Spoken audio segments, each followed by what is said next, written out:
കാഞ്ചിയാർ മുത്തിയമ്മ ക്ഷേത്രത്തിൽ കോവിൽമല രാജാവ് രാമൻ രാജമന്നാന്റെ നേതൃത്വത്തിൽ നേർച്ച സമർപ്പണം നടന്നു. കോവിൽമല കാലാവൂട്ടിനോടനുബന്ധിച്ചാണ് നേർച്ച സമർപ്പണം നടത്തിയത്.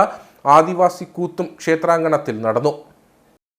കോവിൽമലയിലെ കാലാവൂട്ടിന് മുന്നോടിയായിട്ടാണ് കാഞ്ചിയാർ മുത്തിയമ്മയ്ക്ക് മുന്നിൽ കൂത്തും നേർച്ച സമർപ്പണവും നടത്തുന്നത്. പരമ്പരാഗതമായി നടത്തിവരുന്നതാണ് ഈ ചടങ്ങ്. മുത്തിയമ്മയ്ക്ക് ഇഷ്ടപ്പെട്ട നിവേദ്യം നൽകുകയും കാണിക്ക അർപ്പിക്കുകയും ചെയ്യും. കാലാവൂട്ടിന് തലേദിവസമാണ് ചടങ്ങ് സംഘടിപ്പിക്കുന്നത്. കോവിൽമലയിലെ കാലാവൂട്ടിൽ വിഘ്നങ്ങൾ വരാതിരിക്കാനാണ് ചടങ്ങ് സംഘടിപ്പിക്കുന്നത്. മുത്തിയമ്മയെ പ്രസാദിപ്പിക്കാനായി നടത്തുന്ന ചടങ്ങ് കോവിൽമല രാജാവിന്റെ നേതൃത്വത്തിലായിരുന്നു നടന്നത്.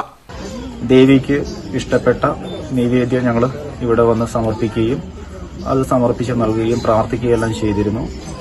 അത് എല്ലാ വർഷവും കോവിൽമലയിൽ നടക്കുന്ന കാലാവൂട്ടിന് തലേ ദിവസം എല്ലാ വർഷവും ഈ ഒരു ചടങ്ങ് ഇവിടെ നടക്കാറുള്ളതാണ്. അതാണ് ഇവിടെ നടന്നതും. അത് ഈ ദേശത്തുള്ള എല്ലാവർക്കും, പ്രത്യേകിച്ച് ഞങ്ങൾക്കും അതുപോലെ തന്നെ മുത്തിയമ്മയുടെ മക്കളായ എല്ലാവർക്കും തന്നെ അനുഗ്രഹം ലഭിക്കാൻ വേണ്ടി വർഷം തോറും ചെയ്തു വരുന്ന ഒരു ചടങ്ങാണ്. ഈ ചടങ്ങിൽ ഞാനും ഇളയരാജാവ് അതുപോലെ തന്നെ മറ്റ് ഈ സമുദായത്തിലുള്ള കാണിമാർ ഉൾപ്പെടുന്ന മിക്ക ആളുകളും ഇവിടെ എത്തിച്ചേർന്നാണ് ഈ ഒരു ചടങ്ങ് നിർവഹിക്കാറ്. ക്ഷേത്രത്തിൽ മുത്തിയമ്മയ്ക്ക് നിവേദ്യവും കാണിക്കയും അർപ്പിച്ച ശേഷം കൂത്ത് അവതരിപ്പിക്കുകയും ചെയ്തു.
ചടങ്ങിൽ രാജാവിനോടൊപ്പം ഇളയരാജാവും പ്രജകളും പങ്കെടുത്തു. ചടങ്ങ് കാണാൻ ക്ഷേത്ര ഭരണസമിതിയും ഭക്തരും എത്തിയിരുന്നു.